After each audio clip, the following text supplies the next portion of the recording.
La tragedia de Teresa Valdivia, 1889, Yucatán. La joya que dejó una marca imposible.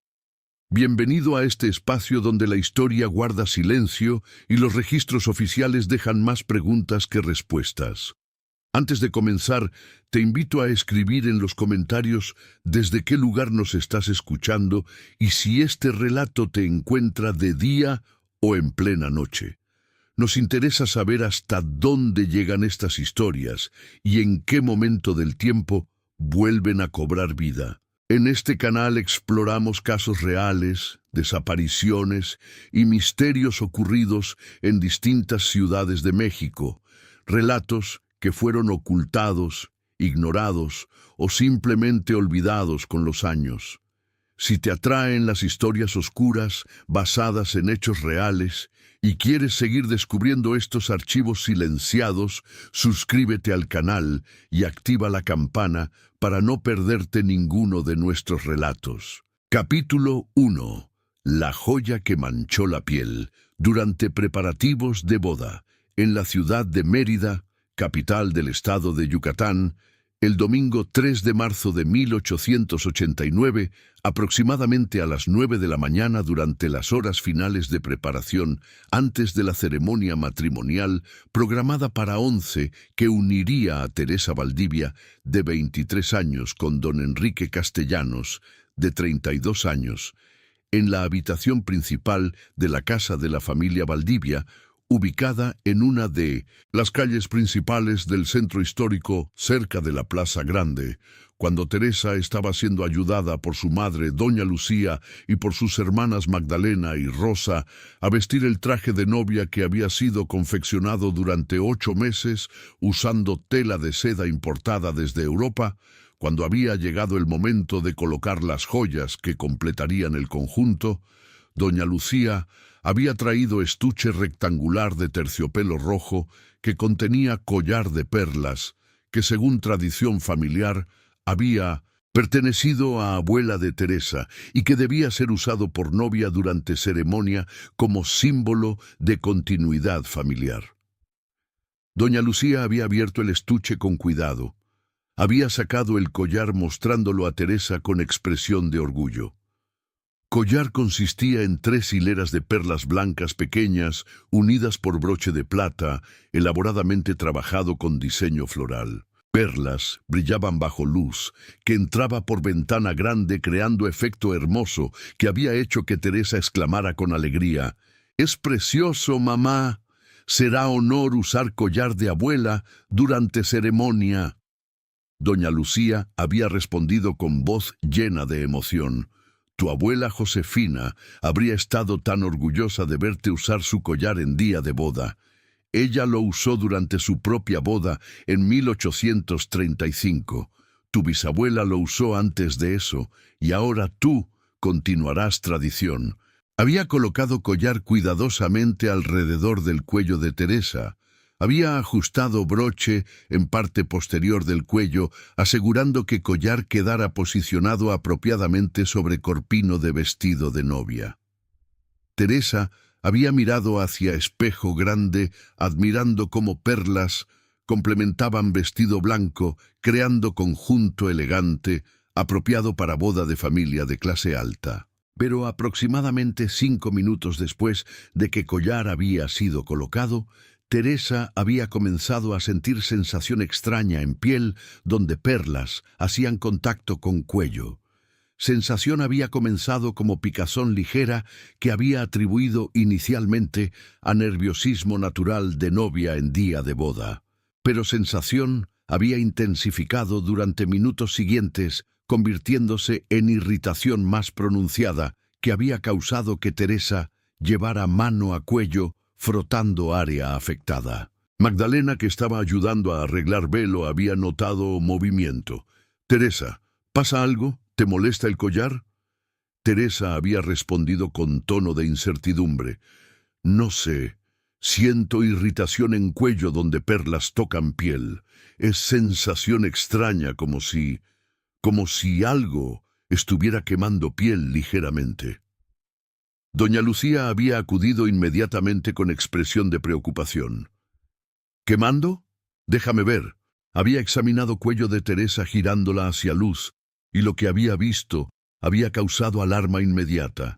En áreas donde perlas habían estado en contacto directo con piel, particularmente enfrente del cuello donde 3 hileras descansaban, piel había desarrollado manchas rojizas que parecían ser reacción a algo irritante. «Quita el collar inmediatamente», había ordenado con urgencia. Había desabrochado broche rápidamente, había removido collar y había examinado cuello de Teresa más de cerca. Manchas rojizas eran claramente visibles y parecían estar intensificando, incluso después de que collar había sido removido. Rosa, que era hermana menor y que había estado observando con expresión de alarma creciente, había preguntado: «¿Qué causa esas manchas? ¿Teresa es alérgica a perlas?». Pero doña Lucía había sacudido cabeza con confusión. «Eso no tiene sentido. Perlas son material natural que no causa alergias típicamente, y collares de plata, que tampoco debería causar reacción tan severa. Además, Teresa ha usado joyas de plata antes sin problema. Había examinado collar más de cerca bajo luz. Había mirado perlas y broche de plata, intentando identificar qué podría haber causado reacción. Y entonces había notado algo que no había visto cuando había abierto estuche inicialmente. En superficie de algunas perlas, particularmente las que habrían estado en contacto más directo con piel de Teresa, había residuo muy ligero color verdoso, casi imperceptible, que podría haber sido pasado por alto fácilmente, pero que bajo examinación cercana era visible. Había tocado residuo con dedo con cuidado, había frotado ligeramente, y luego había olido dedo. El aroma era débil, pero distintivo. No era aroma natural de perlas o de plata. Era algo más, algo químico que no debería estar presente en joya antigua. Esta es la historia de Teresa Valdivia, quien el 3 de marzo de 1889 estaba preparándose para casarse con Enrique Castellanos, cuando collar de perlas familiar que debía usar durante ceremonia comenzó a manchar piel de cuello, causando irritación, que reveló presencia de residuo extraño en perlas, descubrimiento que conduciría a investigación, revelando que collar había estado en posesión de mujer llamada Victoria Solís, que había muerto en circunstancias misteriosas 5 años antes, en 1884, que Victoria había sido envenenada con arsénico durante período de meses, que collar había absorbido arsénico del contacto prolongado con piel envenenada de Victoria, y que cuando Teresa había usado collar, residuo de arsénico había causado irritación, revelando conexión con muerte no resuelta, que abriría investigación dormida, exponiendo asesinato que familia había ocultado durante años. Los detalles completos de cómo el collar manchó la piel, revelando residuo de arsénico. La mañana del 3 de marzo de 1889 había comenzado temprano en la casa de la familia Valdivia, ubicada en calle 60 del centro histórico de Mérida. Teresa había despertado aproximadamente a las 6, con mezcla de emoción y nerviosismo que era natural para novia en día de boda. Durante 3 horas siguientes, casa había sido centro de actividad frenética, mientras familia se preparaba para ceremonia que se celebraría a las 11 en la Catedral de Mérida. Empleadas habían limpiado habitaciones, habían arreglado flores en jarrones, habían preparado desayuno ligero que Teresa apenas había podido comer debido a nervios. Doña Lucía y hermanas Magdalena y Rosa habían ayudado a Teresa a bañarse usando agua perfumada con esencias florales. Habían aplicado cremas y polvos a piel según era costumbre de época y habían comenzado proceso elaborado de vestir a novia. El vestido de boda había sido obra maestra de confección que había requerido 8 meses de trabajo por costureras más hábiles de Mérida. Tela de seda blanca había sido importada desde Lyon en Francia a costo considerable de aproximadamente 500 pesos, que representaba inversión significativa para familia de clase media alta. Diseño había seguido moda europea contemporánea. Corpino ajustado con cuello alto, cerrado con botones pequeños de perla que descendían por espalda. Mangas largas con puños de encaje, cintura marcada con faja de satén y falda amplia con múltiples capas de tela, creando volumen que requería crinolina grande para soporte.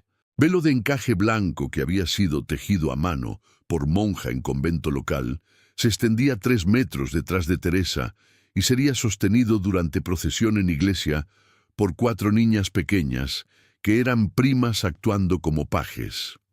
Aproximadamente a las 9, cuando Teresa estaba casi completamente vestida, faltando solo joyas que completarían conjunto, doña Lucía había recordado collar de perlas familiar que tradición dictaba debía ser usado por novia. Había ido a habitación propia, donde guardaba joyas de familia en caja fuerte pequeña empotrada en pared.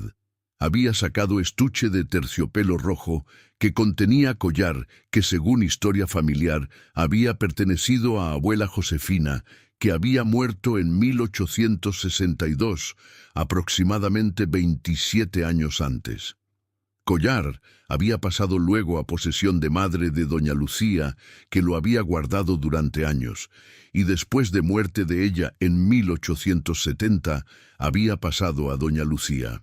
Pero lo que doña Lucía no había sabido, lo que nadie en familia Valdivia había sabido, era que durante período entre 1880 y 1884, Collar había estado temporalmente en posesión de mujer llamada Victoria Solís, que había sido esposa de primo de doña Lucía, y que Victoria había usado collar regularmente durante meses mientras estaba siendo envenenada lentamente con arsénico por esposo que quería heredar fortuna de Victoria y casarse con amante. Victoria había muerto finalmente en agosto de 1884 después de enfermedad prolongada, que médicos de época habían atribuido a fiebre tifoidea o a tuberculosis. Después de muerte, Collar había sido devuelto a familia Valdivia sin que nadie sospechara que contenía residuo de arsénico que había sido absorbido por perlas y por plata del broche durante contacto prolongado con piel envenenada de Victoria. Arsénico que Victoria había estado ingiriendo durante meses se había acumulado en cuerpo, había sido excretado parcialmente a través de sudor, y residuo microscópico había quedado en joya que Victoria había usado contra piel de cuello regularmente. Durante 5 años, entre 1884 y 1889, Collar había estado guardado en estuche en caja fuerte sin ser usado, y residuo de arsénico, aunque degradado parcialmente por tiempo, todavía estaba presente en cantidad suficiente para causar irritación cuando Teresa había usado collar. Cuando doña Lucía había colocado collar alrededor de cuello de Teresa a las 9 de la mañana, perlas contaminadas habían hecho contacto directo con piel sensible. Arsénico residual había comenzado a reaccionar con piel, causando irritación química que había manifestado como manchas rojizas y sensación de ardor. Aproximadamente 5 minutos después, cuando Teresa había reportado sensación de ardor, cuando doña Lucía había removido collar y había examinado cuello descubriendo manchas, cuando había examinado collar detectando residuo verdoso en algunas perlas, alarma había crecido exponencialmente. Doña Lucía, aunque no era química o médica, había vivido suficientes años y había escuchado suficientes historias sobre envenenamientos para reconocer que residuo verdoso en metal, particularmente en plata, podía ser indicador de contaminación con sustancia tóxica. Arsénico en particular era conocido por causar coloración verdosa cuando reaccionaba con metales. Había llamado inmediatamente a esposo don Alfonso, que estaba en estudio preparándose para ceremonia. Don Alfonso había acudido. Había examinado collar, había visto manchas en cuello de Teresa y había tomado decisión de consultar urgentemente con médico antes de permitir que Teresa usara collar o cualquier otra joya que pudiera estar contaminada. Había enviado empleado corriendo a casa de doctor Ramírez, que vivía a 3 calles de distancia. Doctor había llegado aproximadamente 20 minutos después. Había examinado cuello de Teresa, confirmando que manchas parecían ser reacción química a sustancia irritante. Había examinado collar bajo lupa que llevaba en maletín médico y había declarado con gravedad creciente: este residuo en perlas y en broche de plata.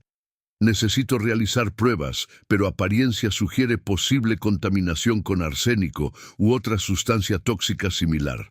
Declaración había causado shock en familia. Arsénico, en collar familiar que había sido guardado cuidadosamente durante décadas. ¿Cómo era posible? Capítulo 2. Yucatán en 1889. Economía del Enequén y Sociedad de Mérida.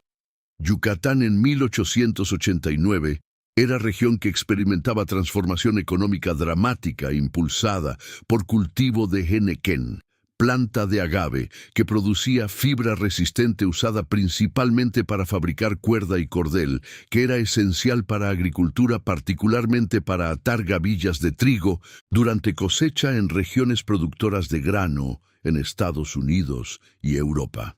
Demanda global de fibra de henequén había creado boom económico en Yucatán durante década de 1880. Haciendas henequeneras que cultivaban agave en plantaciones extensas, usando mano de obra que incluía trabajadores mayas, viviendo frecuentemente en condiciones similares a servidumbre, generaban fortunas enormes para propietarios. Precio de henequén en mercados internacionales había aumentado constantemente, creando clase de hacendados extremadamente ricos, conocidos como casta divina.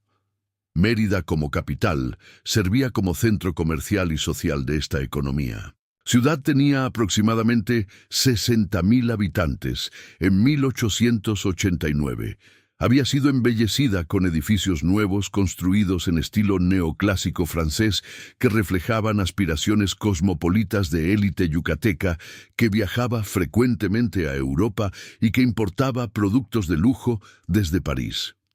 Familia Valdivia, aunque no era parte de élite más alta de hacendados henequeneros, ocupaba posición respetable en clase media alta. Don Alfonso Valdivia operaba negocio de importación de maquinaria agrícola que vendía equipos a haciendas henequeneras, máquinas desfibradoras que procesaban hojas de agave extrayendo fibra, prensas que empacaban fibra en balas para exportación. Negocio generaba ingresos anuales de aproximadamente 10,000 pesos, permitiendo vida confortable. Familia vivía en Casa Grande de Mampostería, en centro histórico cerca de Plaza Grande, donde catedral imponente dominaba paisaje urbano. Casa tenía fachada pintada en color amarillo, característico de arquitectura yucateca.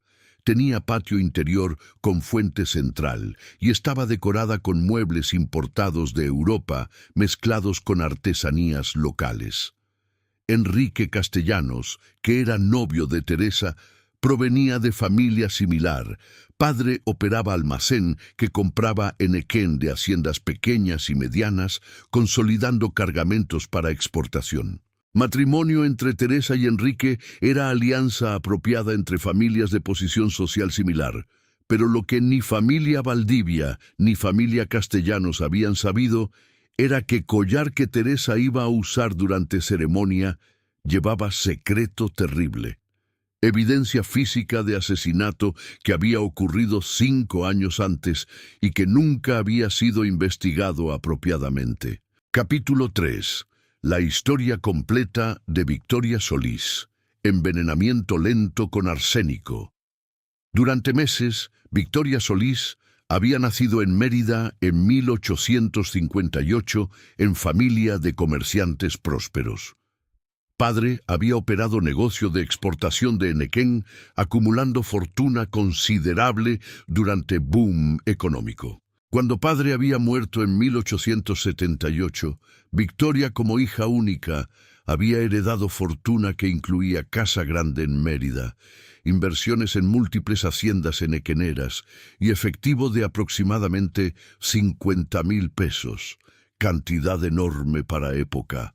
A edad de 23 años, en 1881, Victoria había conocido a hombre llamado Roberto Méndez durante evento social.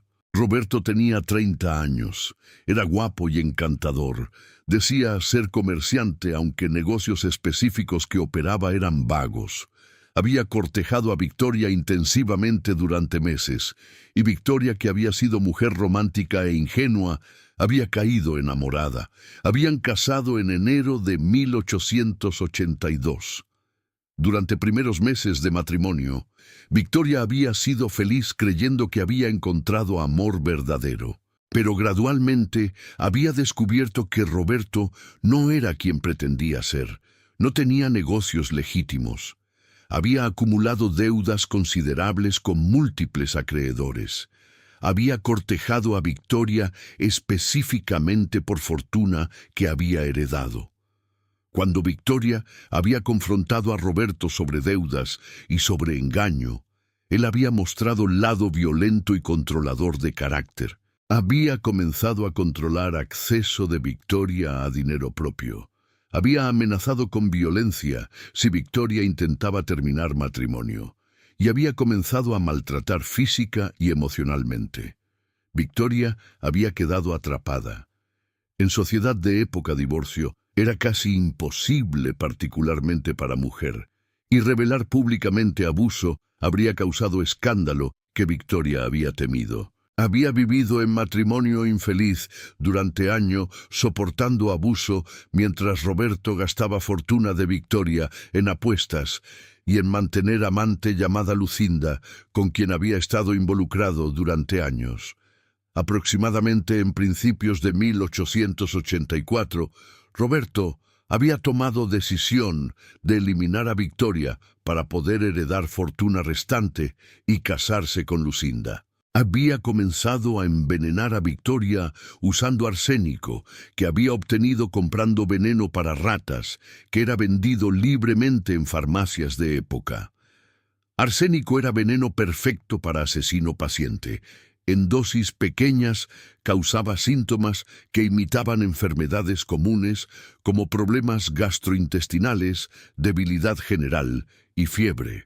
Médicos de época frecuentemente atribuían síntomas a enfermedades naturales, particularmente en región tropical, donde fiebres y enfermedades gastrointestinales eran comunes. Roberto había comenzado a administrar arsénico, mezclándolo en comida y en bebidas de Victoria durante febrero de 1884. Inicialmente, Victoria había experimentado náusea ocasional y malestar estomacal que había atribuido a comida en mal estado o a calor tropical. Pero durante meses siguientes, síntomas habían intensificado. Náusea frecuente, vómito, diarrea, debilidad creciente, pérdida de peso dramática. Durante este periodo, Victoria había usado collar de perlas regularmente. Lo había llevado puesto durante días completos, porque era joya favorita que padre había regalado antes de morir y que le proporcionaba consuelo emocional durante sufrimiento de matrimonio abusivo y de enfermedad misteriosa. Arsénico que Victoria ingería se acumulaba en cuerpo, era excretado parcialmente a través de sudor y de otros fluidos corporales. Y residuo microscópico quedaba en superficie de collar que estaba en contacto constante con piel de cuello. Durante meses, perlas y broche de plata habían absorbido cantidades pequeñas, pero detectables de arsénico. En agosto de 1884, después de aproximadamente 6 meses de envenenamiento progresivo, Victoria había muerto. Síntomas finales habían incluido parálisis parcial, convulsiones y fallo de múltiples órganos. Médico que había atendido había certificado muerte como causada por fiebre tifoidea complicada. Diagnóstico que, aunque impreciso, había sido aceptado sin cuestionamiento, porque fiebre tifoidea era enfermedad común en época. Roberto había heredado fortuna de Victoria como viudo legal. Había vendido casa, había liquidado inversiones y había tomado efectivo de aproximadamente 40,000 pesos que quedaban después de deudas. Había planeado casarse con Lucinda inmediatamente, pero familia de Lucinda, que había descubierto reputación de Roberto como jugador y derrochador, había prohibido matrimonio. Roberto había gastado fortuna heredada durante siguientes 3 años en apuestas, en viajes y en estilo de vida extravagante. En 1887 había quedado en bancarrota. Había huido de Mérida para escapar de acreedores, y se había rumoreado que había muerto en Ciudad de México durante epidemia de cólera en 1888, aunque muerte nunca fue confirmada. Collar de perlas de Victoria había sido devuelto a familia de origen después de muerte. Madre de Victoria, que era prima de doña Lucía, había dado collar a doña Lucía diciendo que debía permanecer en familia. Nadie había sospechado que collar contenía evidencia física de envenenamiento. Capítulo 4. La investigación urgente del residuo y el análisis químico. Revelando arsénico. Cuando Dr. Ramírez había sugerido que residuo en collar podría ser arsénico, don Alfonso había tomado decisión de investigar inmediatamente. Ceremonia de boda había sido posponida. Mensajero había sido enviado a catedral informando que habría retraso. Invitados habían sido notificados que ceremonia comenzaría tarde debido a emergencia familiar.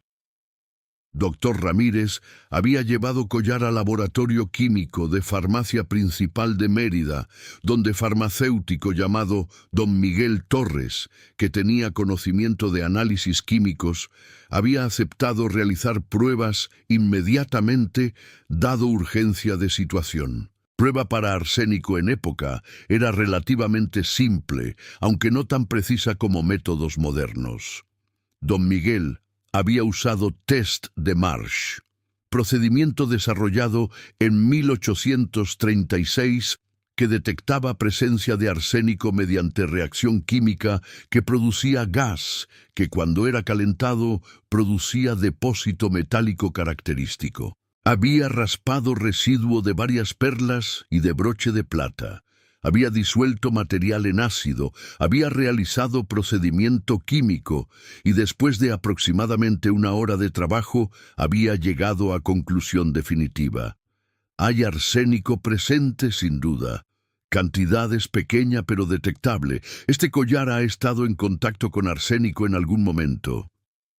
Noticia había sido llevada a familia Valdivia, que había esperado ansiosamente en casa. Don Alfonso había recibido información con mezcla de horror y de confusión. ¿Cómo había llegado arsénico a collar familiar? ¿Había sido contaminación accidental o había explicación más siniestra? Doña Lucía había recordado súbitamente que collar había estado en posesión de Victoria Solís durante período antes de muerte de Victoria. Había mencionado conexión a esposo. El collar estuvo con Victoria durante meses antes de que muriera.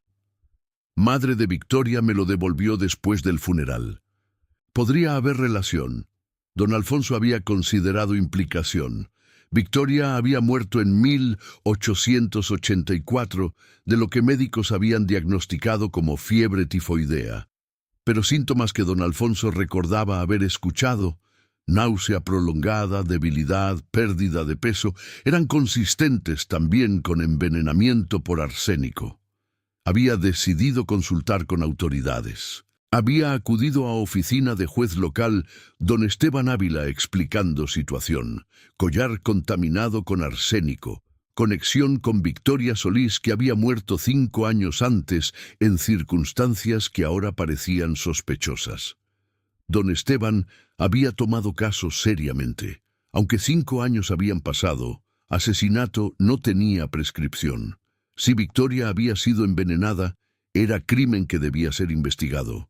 Había ordenado exhumación de cuerpo de Victoria para realizar análisis. En época moderna, esto habría sido procedimiento estándar, pero en 1889 era decisión seria que requería autorización especial y que causaba perturbación considerable a familia. Exhumación había ocurrido 3 días después. Cuerpo había sido desenterrado. Muestras de tejido y de cabello habían sido enviadas a Ciudad de México, donde el laboratorio más avanzado podía realizar análisis toxicológicos detallados. Resultados habían llegado aproximadamente 2 semanas después. Niveles altos de arsénico habían sido detectados en cabello y en restos de tejidos de Victoria. Concentraciones eran consistentes con envenenamiento crónico durante periodo de meses. Victoria no había muerto de fiebre tifoidea, había sido asesinada mediante envenenamiento lento con arsénico. Capítulo 5. La revelación del asesinato y la búsqueda del asesino desaparecido. Cuando confirmación de envenenamiento había llegado, investigación completa había sido abierta. Autoridades habían interrogado a personas que habían conocido a Victoria durante últimos meses de vida, intentando reconstruir eventos de 1884. Empleadas que habían trabajado en casa de Victoria y Roberto habían testimoniado que Roberto había preparado frecuentemente comidas y bebidas para Victoria personalmente.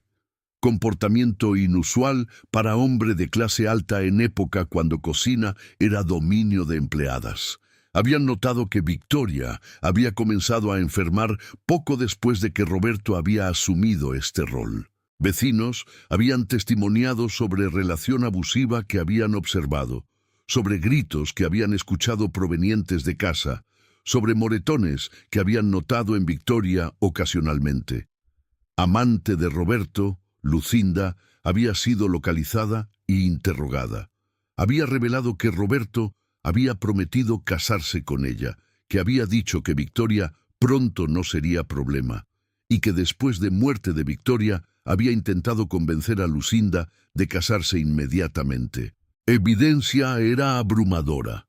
Roberto había envenenado a Victoria deliberadamente durante meses para heredar fortuna y para liberarse para casarse con amante.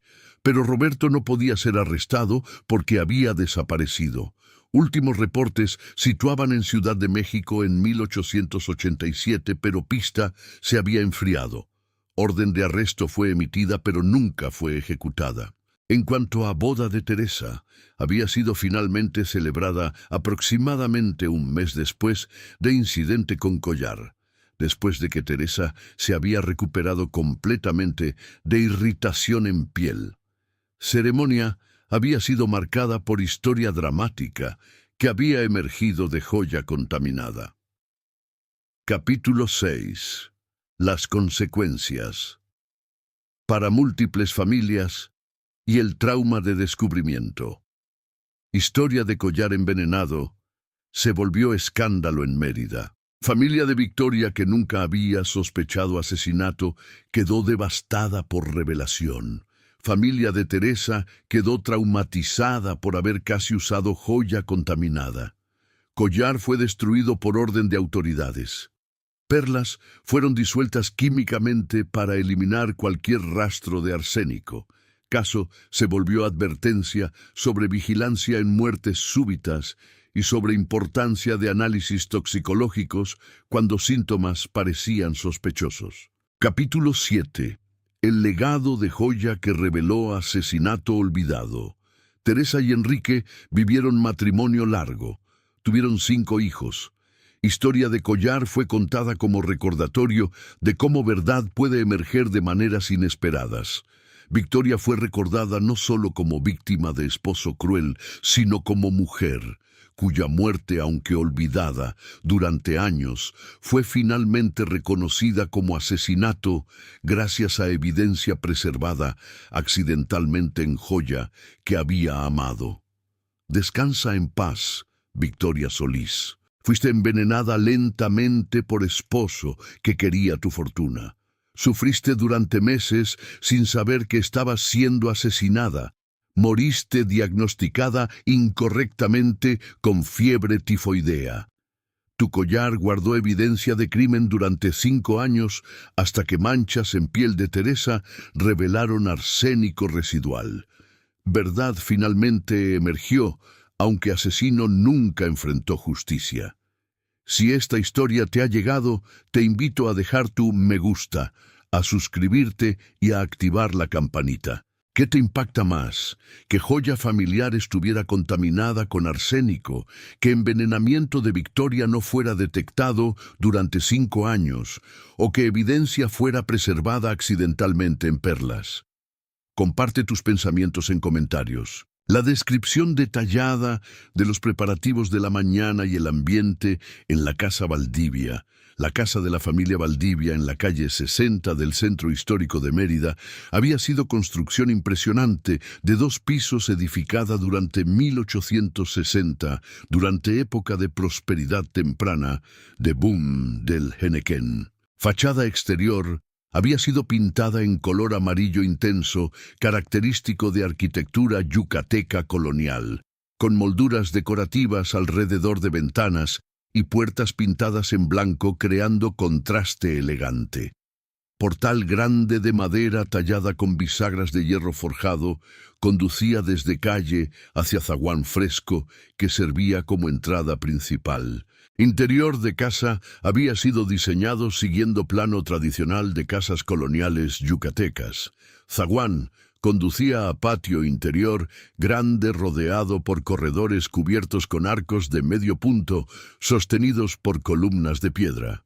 Patio tenía fuente central de cantera tallada donde agua circulaba creando sonido refrescante. Estaba decorado con plantas tropicales en macetas grandes, palmas, heliconias, anturios, y piso era de mosaico de pasta importado de Europa con diseños geométricos en azul y blanco. Habitaciones principales, sala, comedor, estudio de don Alfonso, se abrían hacia patio a través de puertas grandes, con vidrios emplomados que permitían luz natural pero mantenían privacidad. Segundo piso contenía habitaciones privadas de familia, accesibles, mediante escalera de piedra con barandal de hierro forjado. En la mañana del 3 de marzo, casa había despertado antes del amanecer. Empleadas, había 5 trabajando permanentemente en casa, incluyendo cocinera, 2 empleadas de limpieza, lavandera y ama de llaves. Habían comenzado trabajos de preparación aproximadamente a las 5, cuando cielo todavía estaba oscuro, y cuando aire matutino era fresco, antes de que calor tropical del día comenzara. Cocinera llamada Juana había encendido fogón de leña en cocina ubicada en parte posterior de casa, había preparado café fuerte de granos molidos esa misma mañana y había comenzado a preparar desayuno ligero que incluía pan dulce horneado día anterior, frutas tropicales, papaya, mamey, plátanos y chocolate caliente espumoso batido según receta tradicional maya. Empleadas de limpieza, María y Sofía, habían barrido pisos de toda casa.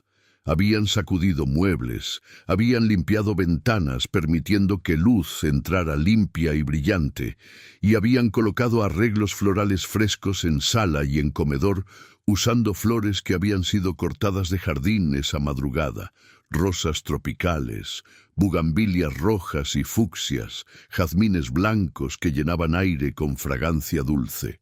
Teresa había despertado aproximadamente a las 6, cuando primera luz de amanecer había comenzado a filtrar por ventana de habitación. Había permanecido en cama durante minutos, procesando realidad. Hoy era día de boda, día que había anticipado durante año desde que Enrique había propuesto matrimonio, día que marcaría transición de vida como hija soltera a vida como esposa, estableciendo hogar propio con marido. Había sentido mariposas en estómago, mezcla de emoción genuina por comenzar vida con hombre que amaba y de nerviosismo natural ante cambio mayor que matrimonio representaba. En sociedad de época, matrimonio era transición definitiva para mujer. Dejaría casa de padres, donde había vivido toda vida, asumiría nuevas responsabilidades como esposa y eventualmente como madre, y sería juzgada socialmente por éxito en cumplir estos roles. Doña Lucía había entrado en habitación aproximadamente a las 6:15, llevando taza de chocolate caliente. «Buenos días, mi niña. ¿Dormiste bien?» Teresa había sonreído. «Apenas dormí, mamá. Estaba demasiado emocionada pensando en día de hoy». Doña Lucía había colocado chocolate en mesita de noche, había sentado en borde de cama y había tomado mano de Teresa con expresión de emoción maternal. «Hoy es día grande. Estoy tan orgullosa de mujer que te has convertido. Enrique es hombre bueno que te amará y te cuidará. Serás feliz». Habían conversado durante aproximadamente 15 minutos sobre matrimonio, sobre consejos que madre ofrecía a hija, sobre importancia de paciencia y comprensión en relación matrimonial, sobre manejo de hogar, sobre expectativas que sociedad tenía para esposas de clase media alta. Conversación había sido tierna, llena de amor maternal y de reconocimiento de que relación entre madre e hija cambiaría después de boda, aunque amor permanecería constante. Aproximadamente a las 6:30, Teresa había levantado de cama, había usado agua en jarra de porcelana en habitación para lavarse cara y manos, y había bajado a comedor donde resto de familia.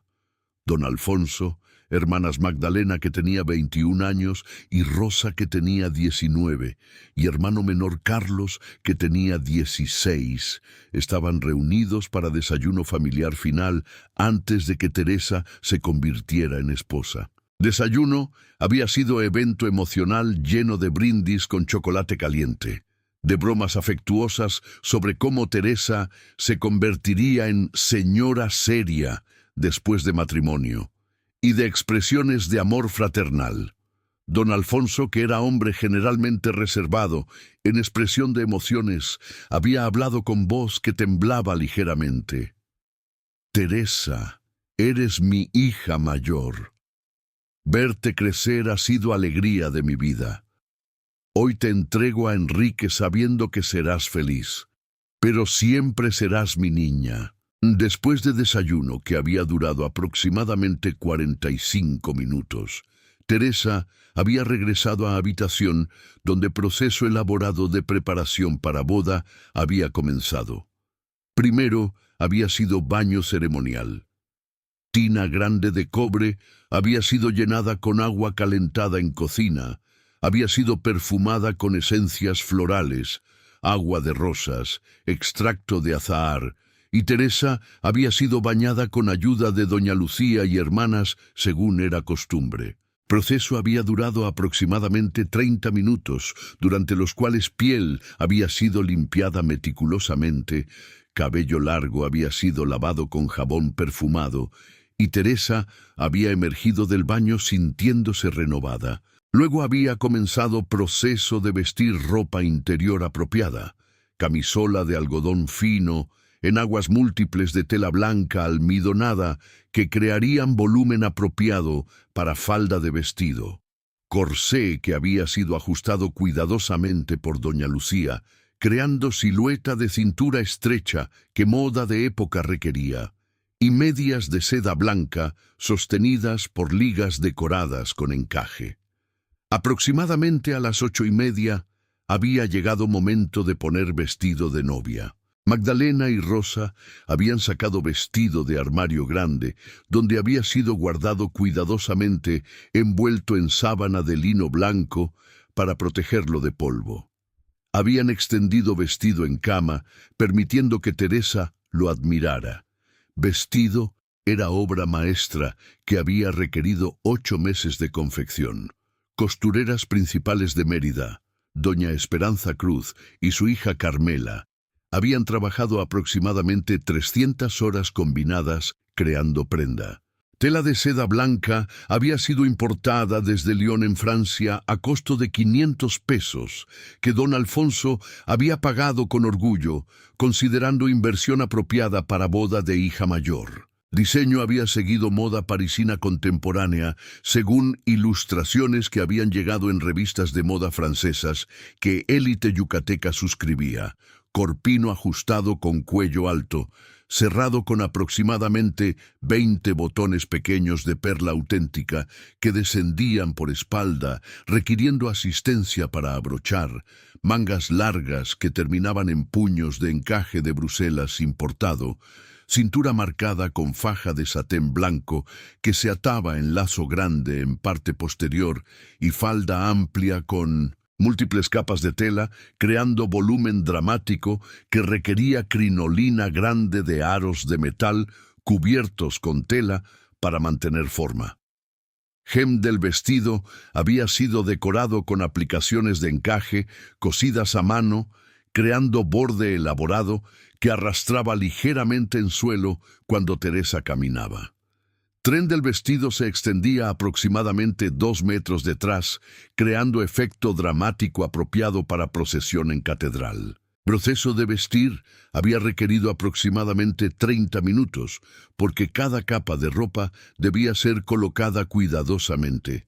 Cada botón debía ser abrochado con precisión, y ajustes finales debían ser realizados asegurando que vestido quedara perfectamente. Cuando Teresa finalmente había estado completamente vestida, había girado para mirarse en espejo grande de cuerpo completo que estaba en habitación. Reflexión que había visto había tomado aliento. Mujer hermosa, vestida en blanco inmaculado con tela que brillaba bajo luz que entraba por ventana, con forma que era elegante y apropiada según estándares de belleza de época. Por momento Teresa había sentido que no reconocía a mujer en espejo. Parecía ser versión idealizada de sí misma, novia de pintura romántica, no persona real. Pero gradualmente había comprendido que esta imagen era quien sería durante ceremonia. Novia perfecta cumpliendo rol que sociedad esperaba. Magdalena había comenzado a arreglar cabello de Teresa. Cabello que normalmente Teresa llevaba trenzado, simplemente debía ser arreglado elaboradamente para boda. Magdalena, que tenía habilidad particular para peinado, había trabajado durante aproximadamente 45 minutos. Había cepillado cabello largo hasta que brillaba. Había creado rizos usando tenazas calentadas en lámpara de aceite. Había arreglado rizos en estilo alto fijándolos con pasadores decorativos y había dejado algunos mechones sueltos enmarcando rostros suavemente. Rosa había aplicado maquillaje ligero según era apropiado, polvos de arroz para crear tez pálida que era ideal de belleza de época, toque muy ligero de colorete en mejillas para dar apariencia de rubor natural y aceite perfumado en labios para darles brillo sutil. Aproximadamente a las 9:10, Teresa había estado casi completamente preparada, faltando solo velo y joyas que completarían conjunto. Velo de encaje blanco que había sido tejido a mano por monja en convento de las monjas en Mérida había sido traído por Rosa. Magdalena había colocado velo sobre cabeza de Teresa, fijándolo con peineta decorativa de carey.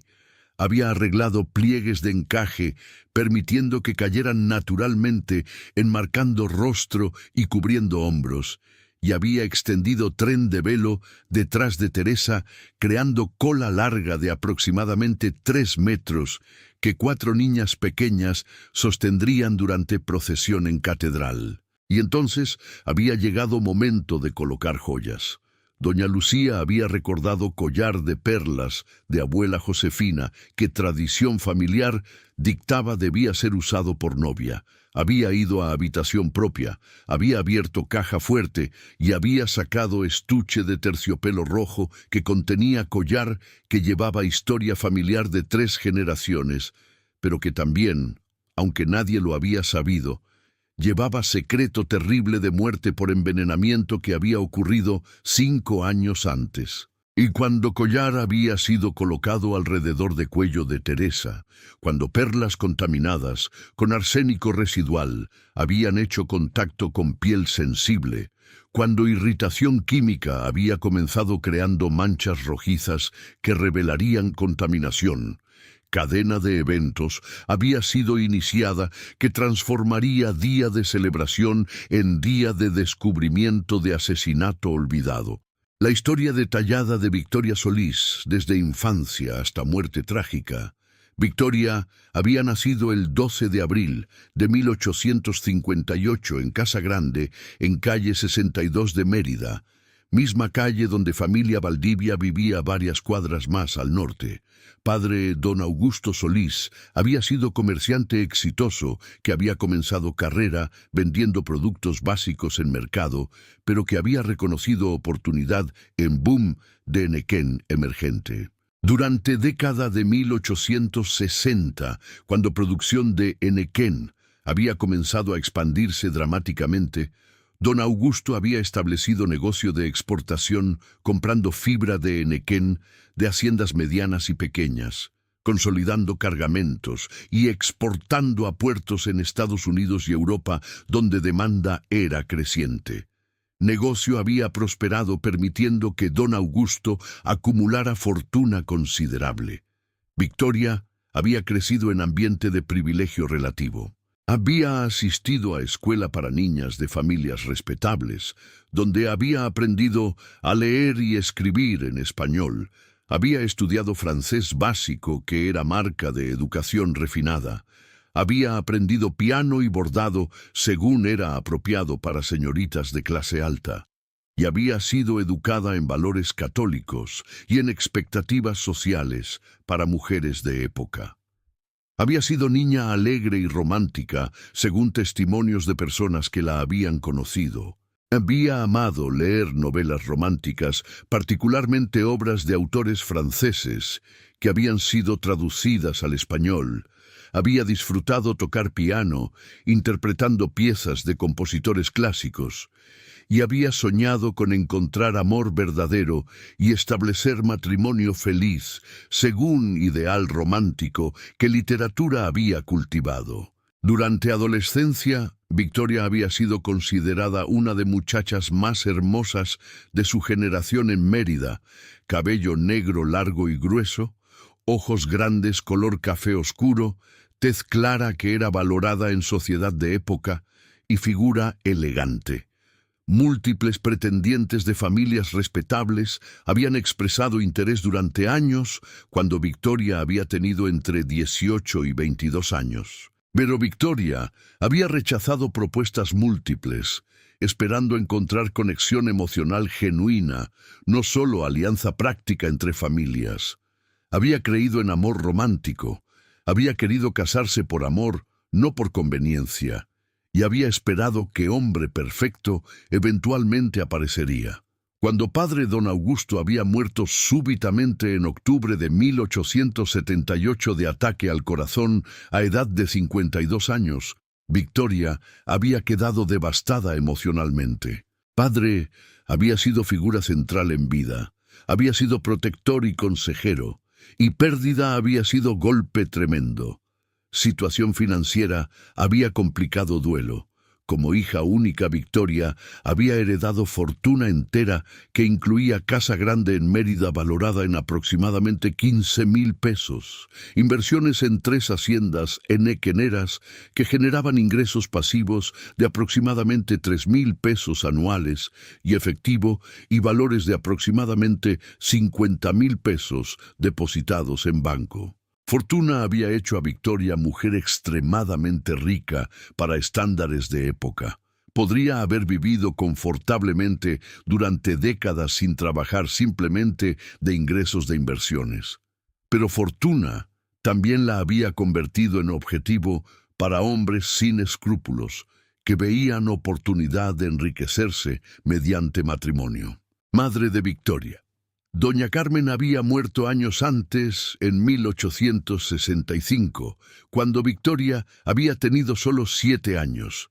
Entonces Victoria no tenía figura materna que pudiera aconsejarla o protegerla. Tía, que había asumido rol de tutora, había sido mujer mayor que, aunque bien intencionada, no había tenido experiencia detectando engaño sofisticado. En esta situación de vulnerabilidad emocional, llorando pérdida de padre, sintiéndose sola a pesar de fortuna, anhelando conexión emocional, Victoria había conocido a Roberto Méndez en febrero de 1881 durante baile organizado por Sociedad de Mérida. Roberto había tenido 30 años en momento de encuentro inicial.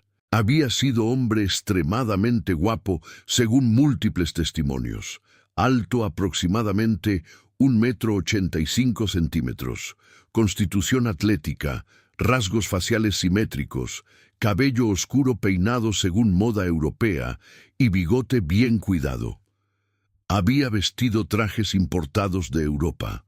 Había hablado con educación aparente citando literatura y filosofía y había proyectado imagen de caballero refinado. Durante primera conversación en baile, Roberto había mostrado interés genuino en Victoria, preguntando sobre intereses, sobre libros que había leído, sobre música que disfrutaba.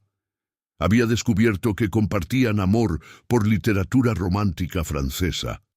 O al menos, Roberto había afirmado compartir amor después de que Victoria había expresado pasión por obras de Víctor Hugo y Alexandre Dumas. Había solicitado permiso para visitarla en casa. Victoria había aceptado con emoción. Durante semanas siguientes, Roberto había visitado regularmente. Había traído flores y libros como regalos. Había conversado durante horas sobre temas variados. Y había cortejado con intensidad que había halagado a Victoria que después de años de rechazar pretendientes, finalmente había sentido que había encontrado hombre que conectaba con ella emocionalmente y no solo veía fortuna. Pero lo que Victoria no había sabido era que Roberto había sido hombre sin recursos genuinos, que había acumulado deudas considerables mediante estilo de vida que no podía pagar, trajes caros comprados a crédito, estancias en hoteles que no había pagado, deudas de juego que había acumulado en casinos clandestinos de Mérida. Había investigado deliberadamente a Victoria antes de acercarse. Había aprendido sobre fortuna que había heredado y había planeado cortejo específicamente para capturar matrimonio que le permitiría acceso a riqueza. Durante cortejo, cada gesto romántico, cada cita literaria, cada expresión de afecto había sido calculada para manipular emociones de Victoria. Después de 3 meses de cortejo intenso, Roberto había propuesto matrimonio en mayo de 1881. Victoria había aceptado con alegría, creyendo que había encontrado amor verdadero. Boda había sido celebrada en junio en Catedral de Mérida con aproximadamente 300 invitados, representando familias prominentes de sociedad yucateca. Durante primeros meses de matrimonio, Victoria había sido feliz, ignorante de verdad sobre carácter de esposo. Habían vivido en casa que Victoria había heredado de padre. Roberto había asumido control de finanzas de Victoria, argumentando que como esposo era su responsabilidad manejar asuntos económicos de familia. Gradualmente, verdad había comenzado a emerger. Acreedores habían comenzado a aparecer en casa exigiendo pago de deudas que Roberto había acumulado antes de matrimonio. Roberto había usado dinero de Victoria para pagar deudas sin consultar. Había comenzado a gastar extravagantemente en apuestas, en viajes y en mantener amante llamada Lucinda, con quien había estado involucrado durante años antes de conocer a Victoria. Cuando Victoria había descubierto evidencia de amante, carta que Roberto había dejado descuidadamente en escritorio y había confrontado, Roberto había mostrado lado violento de carácter. Había gritado con ira, había amenazado con violencia física y había declarado que como esposo tenía derecho de hacer lo que quisiera. Victoria había quedado atrapada en matrimonio abusivo, divorcio era casi imposible en sociedad católica de época, y revelación pública de abuso habría causado escándalo que Victoria había temido. Había vivido en silencio soportando abuso emocional y ocasionalmente físico durante meses. Aproximadamente en enero de 1884, Roberto había comenzado a planear asesinato. Había gastado aproximadamente 30,000 de los 50,000 pesos que Victoria había tenido en efectivo al casarse. Había comprendido que Victoria eventualmente podría buscar manera de terminar matrimonio o de restringir acceso a dinero. Solución había sido eliminarla permitiéndole heredar fortuna restante como viudo legal. Había comprado arsénico en farmacia local. Veneno para ratas era vendido libremente sin regulación. Había comenzado a mezclarlo en comida de Victoria, en dosis pequeñas, aproximadamente en febrero de 1884. El proceso de envenenamiento mes a mes, con síntomas detallados. Febrero de 1884. Roberto había comenzado campaña de envenenamiento, agregando aproximadamente medio grano, aproximadamente 30 miligramos, de arsénico en polvo a comida de Victoria 2 o 3 veces por semana. Cantidad había sido suficientemente pequeña que síntomas iniciales habían sido leves y fácilmente atribuibles a causas inocentes. Victoria había comenzado a experimentar náusea ocasional, particularmente después de cenas. Había atribuido malestar a comida demasiado condimentada o a calor tropical que afectaba digestión. Había mencionado síntomas a Roberto casualmente. Me siento un poco mal del estómago últimamente. Roberto había respondido con falsa preocupación. Quizás deberías comer porciones más pequeñas. O quizás es el calor. Muchas personas se enferman durante temporada calurosa. Marzo de 1884. Roberto había aumentado dosis a aproximadamente un grano, 60 miligramos, 3 veces por semana. Síntomas habían intensificado. Náusea había vuelto más frecuente. Victoria había comenzado a experimentar dolor abdominal que describía como retortijones y había perdido apetito comenzando a perder peso. Había consultado con médico de familia Dr. Hernández que había diagnosticado dispepsia causada probablemente por calor y estrés, y había recetado tónico digestivo que no había tenido efecto porque el problema no era digestivo, sino envenenamiento. Durante este mes, Victoria había comenzado a usar collar de perlas casi constantemente. Lo había puesto por mañanas y no lo había removido hasta noches. Collar había sido regalo de padre antes de muerte.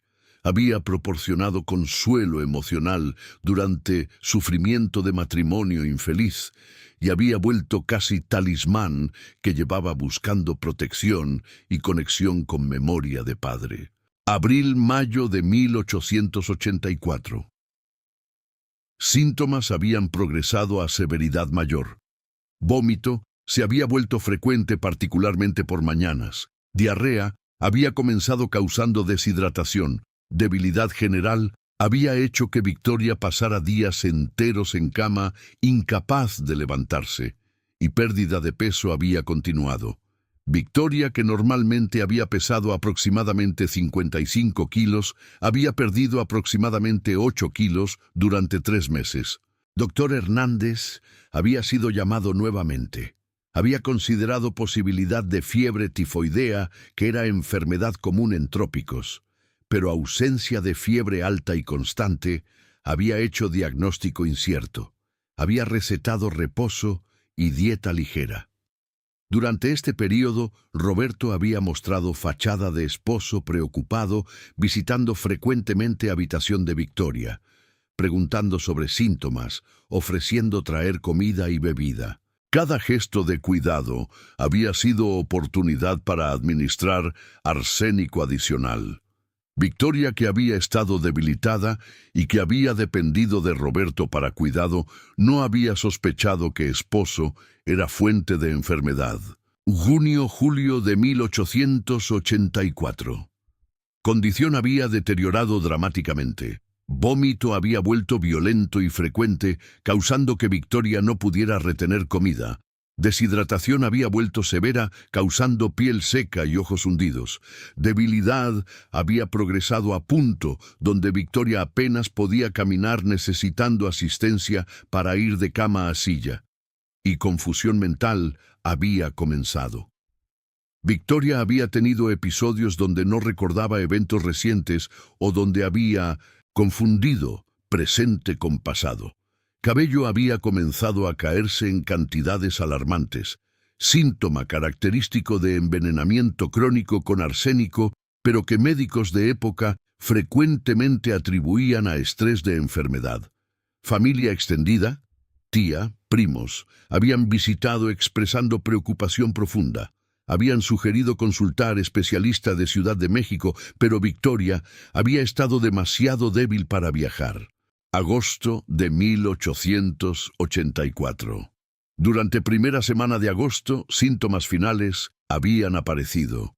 Parálisis parcial en piernas había comenzado limitando movilidad completamente. Convulsiones habían ocurrido durante las cuales Victoria había perdido conciencia temporalmente y fallo de múltiples órganos había comenzado. Riñones habían dejado de funcionar apropiadamente, causando acumulación de toxinas en sangre. Doctor Hernández había visitado diariamente, pero había sido incapaz de proporcionar tratamiento efectivo. Había diagnosticado finalmente fiebre tifoidea complicada con fallo orgánico. Diagnóstico que, aunque incorrecto, había sido aceptado porque síntomas tenían similitudes con enfermedades tropicales conocidas. Victoria había muerto el 14 de agosto de 1884, aproximadamente a las 3 de la mañana, después de convulsión final. Había tenido solo 26 años. Roberto, que había estado presente durante muerte, había mostrado lágrimas falsas, había abrazado cuerpo de Victoria y había declarado con voz quebrada: «Mi amor, mi pobre amor, la enfermedad te ha llevado de mí». Funeral había sido celebrado 2 días después en catedral con aproximadamente 200 asistentes. Victoria había sido enterrada en Cementerio General de Mérida. Roberto había llorado visiblemente durante ceremonia, creando impresión de viudo devastado. Pero inmediatamente después de funeral, Roberto había comenzado proceso de reclamar herencia. Como viudo legal, había heredado fortuna restante que después de gastos durante 3 años de matrimonio, había consistido en casa valorada en 15,000 pesos, inversiones en haciendas que generaban 3,000 pesos anuales y efectivo de aproximadamente 20,000 pesos. Había vendido casa rápidamente, había liquidado inversiones y había tomado efectivo de aproximadamente 40,000 pesos total. Había intentado casarse con amante Lucinda inmediatamente, pero familia de ella, que había descubierto reputación de Roberto como jugador, había prohibido matrimonio. Roberto había gastado fortuna durante siguientes 3 años viajando, apostando y viviendo extravagantemente. En 1887 había quedado en bancarrota, había huido de Mérida para escapar de acreedores. Rumor había circulado que había muerto en Ciudad de México durante epidemia de cólera en 1888, pero muerte nunca fue confirmada.